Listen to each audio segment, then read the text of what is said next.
Selamat pagi Bapak dosen dan teman-teman sekalian. Perkenalkan, kami dari kelompok 8. Di sini kami ingin membahas tentang geostrategi Indonesia dan ketahanan Indonesia. Namun sebelum itu, izinkan kami memperkenalkan anggota terlebih dahulu. Yang pertama ada Muhammad Mursyid dengan NIM 2007511109. Kemudian kedua ada saya, Andi Ahmad Haidir, dengan NIM 2007511115. Kemudian ada Ida Bagus Cahyadi Kapurwira dengan NIM 2007511138. Dan terakhir ada Alian Nabila Misrina dengan NIM 2007511181. Jadi apa yang akan kita bahas yaitu pertama tentang konsepsi geostrategi Indonesia, kemudian yang kedua konsepsi ketahanan nasional, kemudian yang ketiga unsur-unsur ketahanan nasional, yang keempat pendekatan Astagatra dalam pemecahan nasional, yang kelima potensi ancaman bagi ketahanan bangsa di era global. Baik, konsepsi geostrategi Indonesia. Konsep strategi yang didasarkan pada kondisi metode atau cara untuk mengembangkan potensi kekuatan nasional yang ditunjukkan untuk pengamanan dan menjaga keutuhan kedaulatan negara Indonesia dan pembangunan nasional dari kemungkinan gangguan yang datang dari dalam maupun luar negeri. Ketahanan nasional merupakan istilah khas Indonesia yang muncul pada tahun 1960-an. Istilah ketahanan nasional dalam bahasa Inggris bisa disebut sebagai national resilience. Dalam terminologi barat, terminologi yang kurang lebih semakna dengan ketahanan nasional. Secara etimologis, istilah ketahanan berasal dari kata dasar tahan yang berarti tahan, penderitaan, tabah, kuat, dan menguasai diri. Oleh karena itu, ketahanan memiliki makna mampu tahan dan kuat menghadapi segala bentuk tantangan dan ancaman yang ada guna menjamin kelangsungan hidupnya. Kemudian tujuan geostrategi di Indonesia. Berbagai konsep dasar suka pengembangan geostrategi di Indonesia pada dasarnya bertujuan untuk pertama, menyusun dan mengembangkan potensi kekuatan nasional. Menyusun dan mengembangkan potensi kekuatan nasional baik yang berbasis pada aspek ideologi, politik, sosial budaya, bahkan aspek-aspek alamiah. Hal ini untuk upaya pelestarian dan eksistensi hidup negara dan bangsa dalam mewujudkan cita-cita proklamasi dan tujuan nasional. Kemudian yang kedua, menunjang tugas pokok pemerintahan. Ketiga, menegakkan hukum dan ketertiban.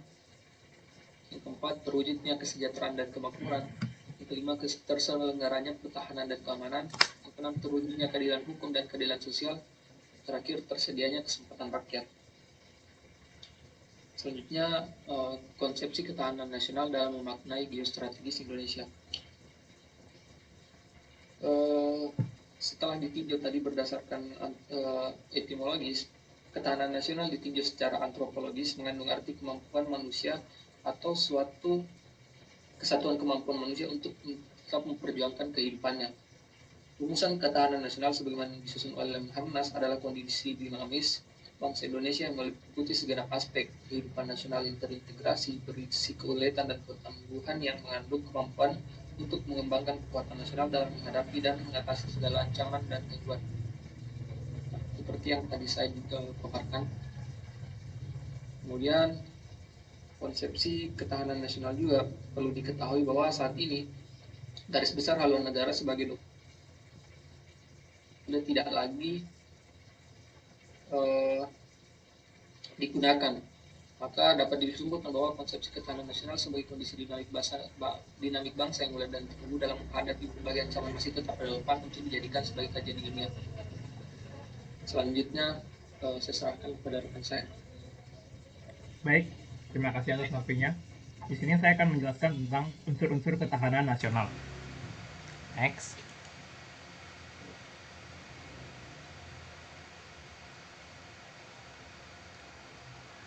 Menurut Morgenthau 1989-107219, ada dua faktor yang memberikan kekuatan bagi suatu negara, yaitu pertama, faktor-faktor yang relatif stabil atau stable factors terdiri atas geografi dan sumber daya alam. Dan kedua, faktor-faktor yang relatif berubah atau dynamic factors terdiri dari kemampuan industri, militer, demografi, karakter nasional, moral nasional, kualitas diplomasi, dan kualitas pemerintah. Alfred Thayer Mahan dalam bukunya The Influence Power on History Apabila bangsa tersebut memenuhi unsur-unsur, yang pertama letak geografi, bentuk atau wujud bumi, luas wilayah, jumlah penduduk, dan watak nasional. Next. Selanjutnya, bangsa Indonesia dewasa ini menetapkan politik pertahanan sesuai dengan Undang-Undang Nomor 3 Tahun 2002 tentang Pertahanan Negara. Pertahanan negara Indonesia bersifat semesta dengan menempatkan Tentara Nasional Indonesia atau TNI sebagai komponen utama pertahanan, didukung oleh komponen cadangan dan komponen pendukung, terutama dalam hal menghadapi bentuk ancaman militer. Sedangkan dalam menghadapi ancaman non-militer, sistem pertahanan menempatkan lembaga pemerintah di luar bidang pertahanan sebagai unsur utama sesuai dengan bentuk sifat ancaman yang dihadapi.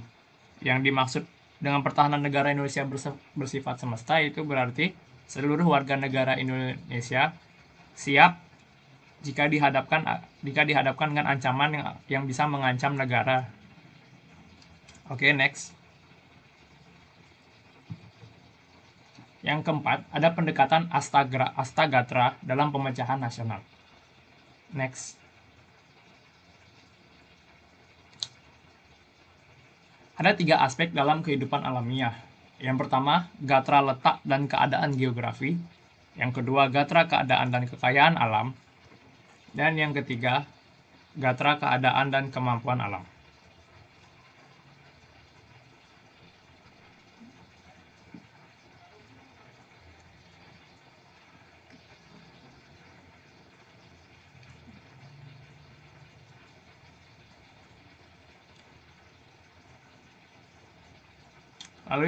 Lalu ada 5 aspek dalam kehidupan sosial, yaitu gatra ideologi, gatra politik, gatra ekonomi, gatra sosial dan budaya, dan gatra pertahanan dan keamanan.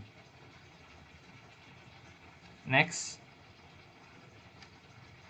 Lalu untuk bentuk wilayah negara dibagi menjadi 3. Yang pertama ada luas wilayah negara, berdasarkan luas wilayah negara, berdasarkan posisi geografis, astronomis, dan geologis negara, dan berdasarkan daya dukung wilayah negara.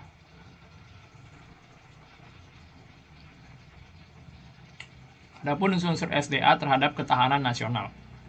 Yang pertama, ada potensi SDA wilayah yang bersangkutan, kemampuan mengeksplorasi SDA, pemanfaatan SDA, serta kontrol atau kendali atas SDA. Next, penduduk.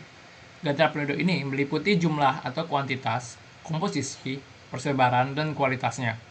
Penduduk yang produktif atau yang sering disebut sebagai sumber daya manusia yang berkualitas mempunyai korelasi positif dalam pemanfaatan sumber daya alam serta menjaga kelestarian lingkungan hidup atau geografi, baik fisik maupun sosial. Next.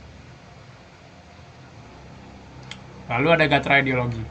Hal ini dikarenakan bangsa Indonesia merupakan bangsa yang memiliki keanekaragaman yang tinggi. Keadaan ini mempunyai 2 peluang, yakni berpotensi perpecahan, dan yang kedua berpotensi sebagai kekayaan bangsa, menumbuhkan rasa kebanggaan dan bersatu.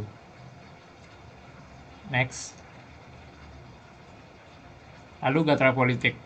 Politik yang stabil akan memberikan rasa aman serta memperkokoh persatuan dan kesatuan nasional. Pada gilirannya, keadaan itu akan memantapkan ketahanan nasional suatu bangsa. Gatra politik ini nantinya diwujudkan dalam sistem politik yang diatur menurut konstitusi negara dan dipatuhi oleh segenap elemen bangsa. Lalu gatra ekonomi. Ekonomi yang dijalankan oleh suatu negara merupakan kekuatan nasional negara yang bersangkutan terlebih di era global sekarang ini. Bidang ekonomi berperan langsung dalam upaya pemberian dan distribusi kebutuhan warga negara. Kemajuan pesat di bidang ekonomi tentu saja menjadikan negara yang bersangkutan tumbuh sebagai kekuatan dunia. Oke, next.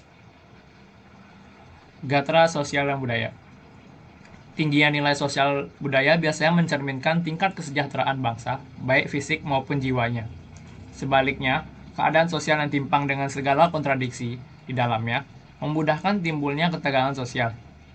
Kondisi sosial budaya masyarakat Indonesia disokong dengan baik oleh Sloka Bhinneka Tunggal Ika. Next. Gatra pertahanan dan keamanan. bangsa Indonesia dewasa ini menetapkan politik pertahanan sesuai dengan Undang-Undang Nomor 3 Tahun 2002 tentang Pertahanan Negara. Pertahanan negara Indonesia bersifat semesta dengan menempatkan Tentara Nasional Indonesia sebagai komponen utama pertahanan didukung komponen cadangan dan komponen pendukung, terutama dalam hal menghadapi bentuk ancaman militer. Next. Baik, selanjutnya akan dilanjutkan oleh salah satu rekan saya. Terima kasih.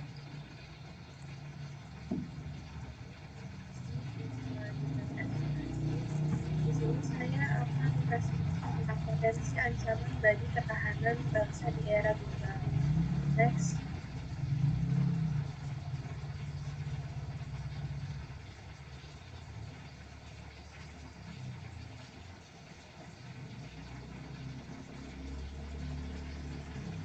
Berbicara soal wawasan kebangsaan akan terdengar asing, dan bagi mereka yang berapi-api membelanya akan dianggap sebagai anomali di tengah kehidupan modern. Salah satu tantangan dalam pergeseran seisme global era baru yaitu meningkatnya kompetensi secara eksponensial, di mana telah membuat satu negara dapat bersaing dengan negara lain.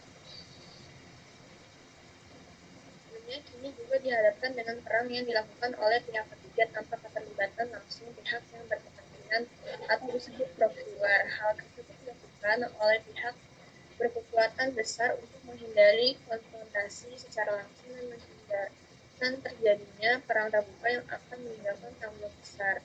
Andrew Northworth dalam bukunya Proxy Warfare menyebutkan bahwa ancaman perang cyber atau cyber warfare kian membesar di masa depan seiring dengan intensnya teknologi cyber dalam penggunaan sehari-hari. Next.